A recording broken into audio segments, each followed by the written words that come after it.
So we are live now. Let us start.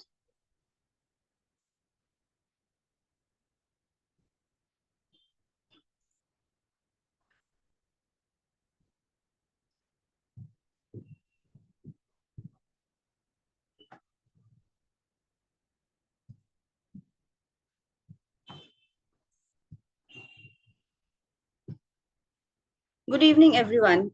I am Arpita from the IGCP group. Welcomes you all to a very special session on the occasion of National Children's Day. The topic for today is Pediatric Ophthalmology 2025 Innovations and Vision Prevention in India in Children. To present the topic, we have with us someone very eminent from the field of ophthalmology, none other than Dr. Quresh Maskati, sir. He is one of India's most respected names in eye care. Sir holds an MBBS, MS, DOMS, FCPS, and FICS, and serves as a consultant ophthalmologist at the Maskati Eye Clinic, Mumbai, a center known for its excellence and compassionate patient care. With decades of clinical experience, Dr. Maskati is widely recognized for his contribution to the field of pediatric ophthalmology, particularly in early diagnosis, vision prevention, and the adoption of innovative treatment approaches for children. His work has helped shape national standard and inspired ophthalmologists across the country. Today, on this very special occasion, he will put insights and will guide us to the latest advancements, evolving practices, and the future of pediatric vision care. With this very brief introduction, sir, now I would request you to please start with the topic for today. Over to you, sir.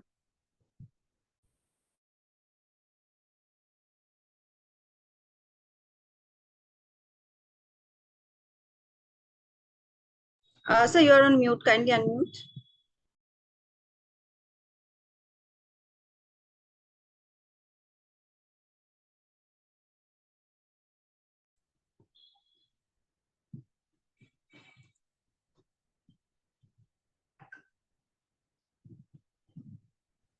Yes. Yes, sir. So, 1 minute. I'll just try and go to the first.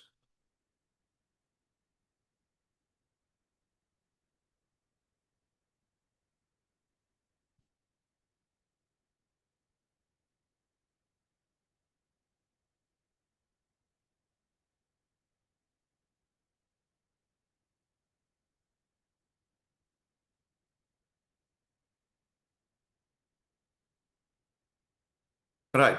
So, happy Children's Day to all. I'm speaking on pediatric ophthalmology and the recent innovations for vision preservation in children.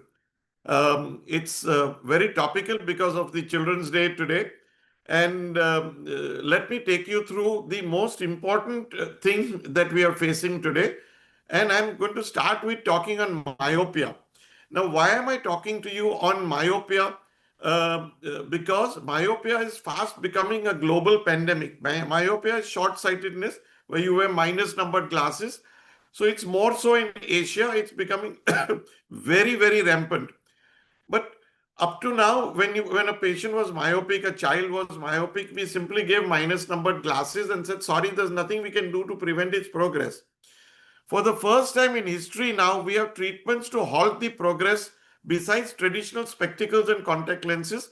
Traditional spectacles and contact lenses only help the children to see better, but they don't halt the progress. So, and number three, if we don't do something now for our children, if we are not aware of the new treatments, and if we simply prescribe simple glasses and contact lenses, tomorrow it may be too late and we'll have more than 50% of our children myopic.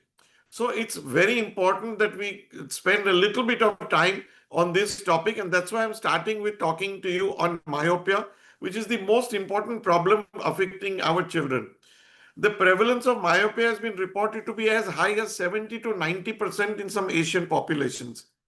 Taiwan, 84% among 16 to 18-year-olds. These are high school students. We had a survey in the 70s in India, and can you imagine the prevalence was only 5%, higher in the urban as compared to rural. So how much things have changed now? See, now India also is showing. I apologize for the map not being politically accurate. Just one third of all children are myopic. 35% in India, 65% in China, and this is only data from 2009 to 2014. After the COVID pandemic, when all our children went onto the mobiles and laptops, this incident has jumped hugely. Why does myopia progress? There are two, three reasons. One is the environment or lifestyle. All the children, as you can see, being hooked up onto devices, the study hours, the school timings. The important thing is the number of hours of close work and the fewer hours spent in outdoor activities which contribute, and some things which are not talked about much, but food habits. Our children are fast becoming junk eaters. Both parents are working. There's no time to cook at home. You call from Swiggy or Zomato or something like that, and you call for pizzas and burgers all the time. So this is junk food which also contributes. So there are several factors which contribute, and we need to take a full all-round approach or a gestalt approach rather than just spectacles or contact lenses. Now, something new that we learned, what guides refractive error is that when you put spectacles, you put biconcave glasses for myopes. The biconcave glasses bend the rays of light so that they focus. Look at the green line which is there. So this is where all the rays of light should focus on the retina or in front of the retina. But what happens when you put spectacles? The spectacles bend the rays of light so that they focus on the macula. Macula is the central portion of the eye. You see the red line. So on the macula or the central portion, it focuses very beautifully. So child sees well. But in the periphery, it focuses behind the retina. It's called hyperopic defocus. So it focuses behind. So what does the brain imagine? Brain imagines that I should be moving the retina behind to pick up those images as well. So the eyeball elongates in size to try and pick up, to go where the red line is. So unless we can bring all the images from far off things to focus in front where the green line is, spectacles, regular spectacles, contact lenses focus beautifully in the center, but in the periphery, they give you a hyperopic defocus. It's called an optical defocus, which causes the refractive error to progress. So the optical mode is corrective only. So this child sitting there can see the blackboard beautifully. Teacher is happy, parents are happy. If you see the middle picture, the corrected myope. So that's the, as I was telling you, biconcave glasses which the child is wearing. So it focuses beautifully in the center, but in the periphery, it is focused behind the retina. What you want is what is seen in the lower picture, that all the rays of light must focus on the retina or in front of the retina. So this peripheral hyperopic defocus, this is what it's a little difficult to understand. That's why I'm showing you repeated slides on this. With the biconcave spectacle glasses, it focuses in the center perfectly, but in the periphery behind the retina, called hyperopic defocus. And this causes, stimulates the brain to send commands for the retina to go backward or the eyeball to elongate. Every 1 millimeter that the eyeball elongates, child gets -3 additional number. So what happens if a child is not well corrected? Also, our children, many in the rural areas, don't have access to spectacles. An uncorrected refractive error leads to learning difficulties. Child can't see the blackboard. Child can't participate in activities, especially games, because he can't see the ball. He can't see the shuttlecock of badminton. So the child becomes an introvert because he can see near things well. So he starts reading. He starts looking at the mobile and becomes such an introvert. He doesn't answer questions in class, doesn't put up his hand, even though he is a bright child. So these are all the changes that we are inducing. So how do we reduce the prevalence of this? We must not overemphasize on academic performance. The child is studying all the time for near. We must give them some structured outdoor activity as well. So we should have myopia prevention strategies, which should be a national strategy across the country, and reassess our current educational systems, which are totally focused on books. So Rose et al. Came out with a beautiful landmark paper way back about 15 years ago that for a 6-year-old, children who spend less than 1.5 hours outdoors per day and more than 3 hours on near vision tasks are at higher risk for developing myopia. So Rose considered that ideally there should be less than 1.5 hours outside of school hours for near work. And if the child is spending more than 2.5 hours on near work, on books, on gadgets, on mobile phones, that is a predisposing for the myopia to increase.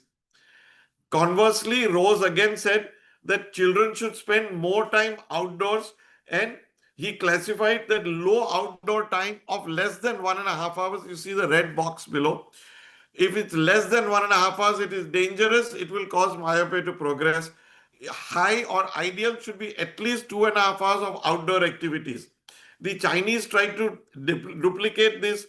They said that perhaps the sunlight has more light. So they increased the light in the rooms, in the classrooms by 100 times. It didn't help. There is something in sunlight which stimulates the dopamine. It's the natural light which works. Artificial light doesn't work no matter how bright it is. Whom are the people we should concentrate on? We should concentrate on children who in young age develop myopia. The younger the age at which the child gets myopia, the faster they progress. So if you see this bar diagram, if a child gets myopia at the age of 7 years, he will progress at the rate of almost 1 diopter a year. While if a child gets myopia at the age of 16 years, at the end of that bar diagram, his progress chances are only 0.1 diopters per year. So we must concentrate on younger children who get myopia early. They are the ones which will develop, which will move faster, which will progress faster. So myself and an optometrist called Chandrasekhar devised a myopia progression pattern, and we found the risk factors. If the child is wearing single vision glasses, means not the special glasses, you give them -1. Single myopic parent, you give them 1. If both parents are myopic, chances of progress are higher, so you give them 2 points, and so on. Early onset of myopia, you give them 3 points. Poor eating habits, we give them 1 point. More than 1 hour of use of mobile phone, we give them 1 point. So we classified this, and we said if children have 3 points or less, they are low risk for progression. But if they have 9 points or more, like 2 parents myopic, spending more time on mobile phone, eating junk food, all that cumulative is more than 9 points of risk factor. More than 10 points almost guarantees irreversible vision damage by the age of 55 to 60, unless we put in myopia control measures. So these are the risk factors summary, as I said. If 0 to 2 low risk, but a 5 to 6 high risk, and above 10 almost guaranteed that the child will develop rapid progress of myopia. Why are we concerned if children get rapid progress? Because they are more prone to myopic complications like myopic macular degeneration, retinal detachment, myopic retinopathy, glaucoma, cataract, peripheral retinal degenerations which can cause retinal detachment, posterior vitreous detachment. So this is macular affection. If the child has got up to -7 to -9, it is 126 times more likely to get myopic macular degeneration. And retinal detachment, if you're -15 or more, 88 times more likely than the population, almost 100 times the risk. That's a retina which is detached that you can see. And cataract, 5 times more likely if you're -6 and above. That's cataract. So let us go quickly into how do we prevent the progress. So it's a multi-pronged approach, like those multicolored sweets that you see. I'll just talk a little bit about what we are doing. There is a science called orthokeratology, which gives you special contact lenses, not the usual contact lens that you wear the day. Orthokeratology is a contact lens which has got what is called reverse geometry. They're worn by the child at night. So he wears it only during the night. They press on the cornea, change the shape of the cornea, and during the day, the child need not wear even glasses or contact lenses. He can see well. So this was done for children who didn't want to wear glasses, but we found out by accident that this also prevents the myopia from progressing. Then we come to special spectacles with DIMS or HALT technology. The lecture is too short for me to go into DIMS or HALT. These are special technologies. The spectacles are constructed in such a way that all the light focuses in front of the retina and nothing goes to cause hyperopic defocus. I will talk a little more about topical low dose atropine and repeated low level red light therapy as well. But I talked to you a little bit about change in lifestyle, spending more time outdoors and less time on near work. So let's talk about orthokeratology. This is, as I said, special reverse geometry contact lenses worn at night. It's expensive because currently it's not made in India. They import it. Parents feel, how can my child is so small, 6 years, 7 years old, child will get infection. And not too many practitioners offer this service even in metro cities. But abroad, it is catching up well. I told you about lifestyle changes, minimum 2.5 hours outdoor time and lifestyle modification, less junk food, good healthy eating habits, and less time spent indoors on the computers and gadgets. Now I talked to you about difference in the traditional lenses. I told you traditional lenses or contact lenses with the hyperopic defocus.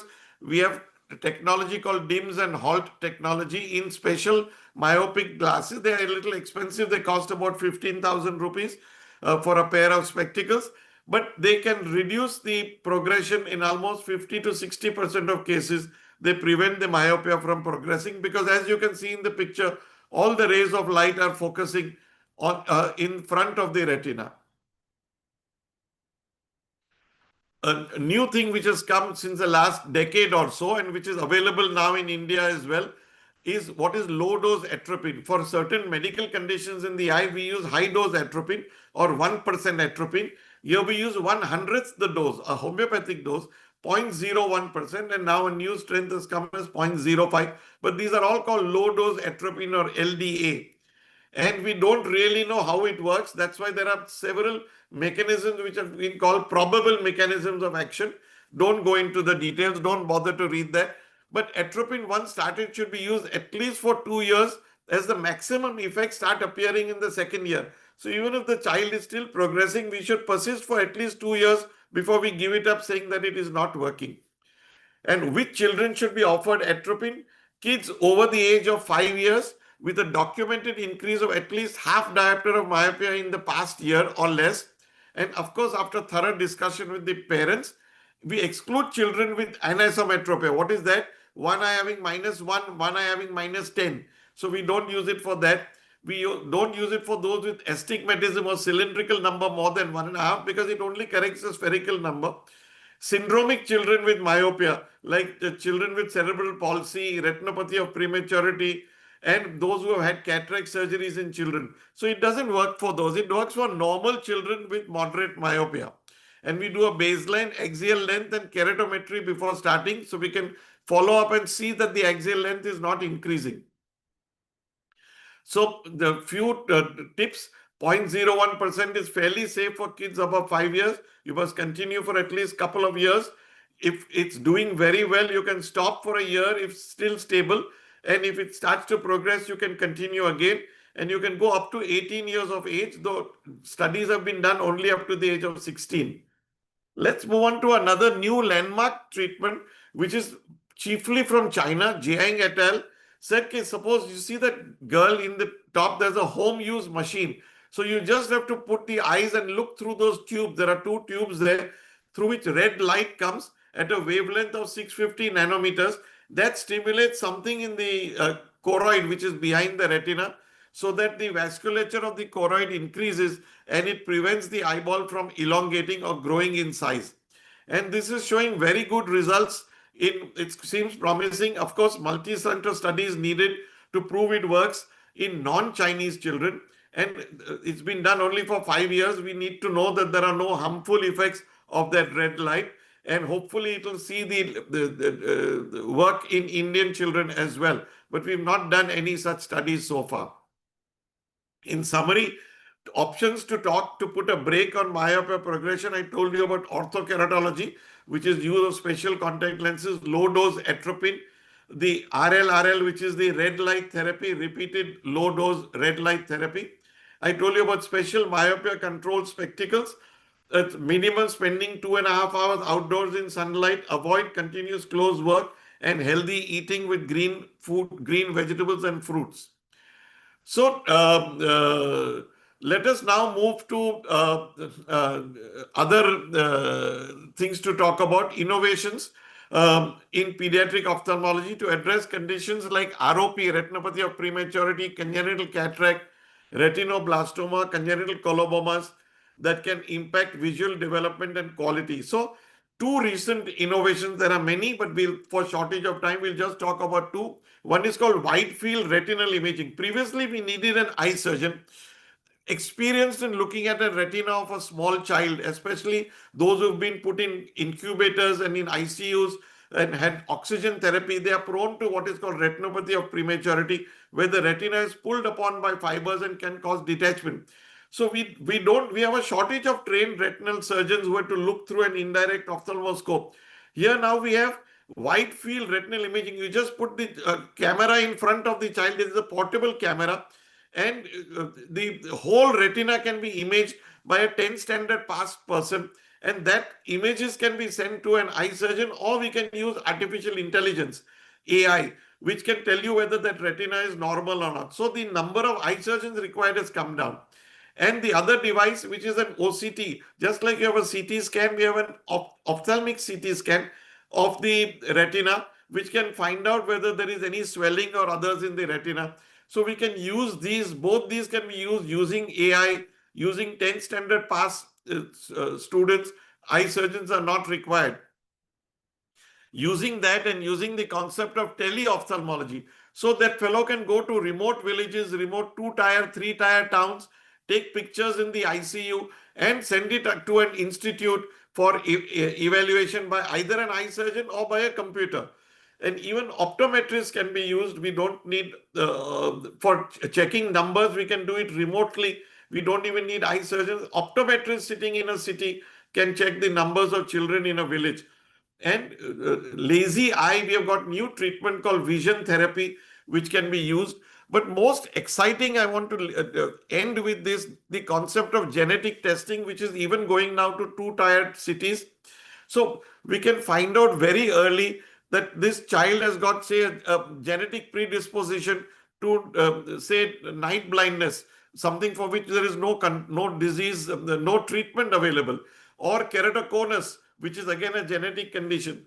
And we can then do genetic manipulations with using CRISPR and other techniques to prevent the disease from coming. So we can diagnose in a young child that you will get this disease, and then you can use genetic manipulations to prevent the disease from coming in that child. So these are very, very exciting. This is still in research, but it's very exciting new developments, which in the next 5 years will come, and not only in towns, but it will go to the smaller district places as well. I am very hopeful. I'll stop here. And for those who follow Hindi, मैं तुम्हारे पैर पकड़ती हूँ, मेरा दिमाग मत खाओ. I hope I have not dimag khawed or eaten your brains by trying to overload you with so much of information. Happy Children's Day to all. I'll be happy to answer questions. Right, sir. The presentation was very lucid. Thank you, sir. Thank you so much for that. And I would like to take the questions from audience now. So the first question is, what key advice would you give to parents regarding preventing eye and digital screen exposure for children in current era? I blame the parents, because parents are working parents, and they make the mobile phone as a surrogate nanny or a surrogate parent.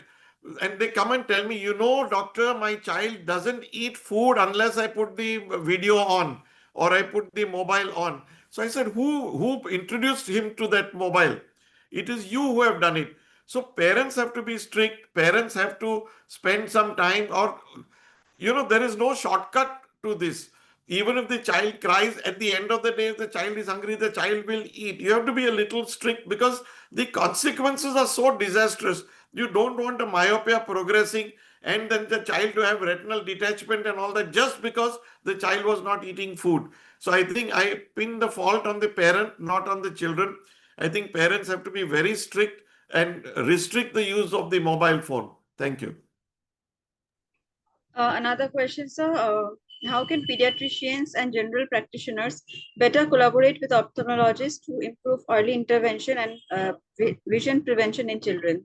So it is important that the child, before the child goes to school, before the child is 5 years of age, all pediatricians and family physicians must insist on an ophthalmic examination, not an optometrist, not going to a shop, optical shop and looking for numbers, but a proper eye surgeon's examination. They feel that my child is too young, my child doesn't know the alphabet, either Hindi or English, he can't read. So what's the point in sending him at 3 years or 4 years of age? I don't want the child to read.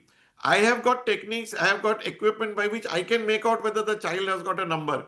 Without the child's cooperation, I can do that very accurately now. And if the child has got a higher number in one eye and no number in the other, that eye is going to become lazy. I can prevent laziness by putting a putty patch on one eye so that the good eye is patched and the other eye is used. So I can prevent lazy eye. I can detect congenital conditions like retinopathy of prematurity, early cataracts. I can check for glaucoma. And all this I can do even in a 3-year, 4-year-old child without the child's cooperation, even the child is crying. So this misconcept must go away. I urge all general practitioners and pediatricians to send the child before the child goes to school for an eye surgeon's examination. Thank you. That were all the questions for today, sir. Thank you. Thank you so much for your insightful and enlightening discussion. And so your expertise, practical perspective, and forward-looking vision have truly enriched our standing of this very important topic. So with that note, sir, I would like to conclude the session. Thank you so much once again, and looking forward for doing more sessions with you. Thank you, sir. Thank you Thank so you, much. Arpita. Thank you. Thank you. Okay. Bye-bye. Thank you. Bye, sir. Take care.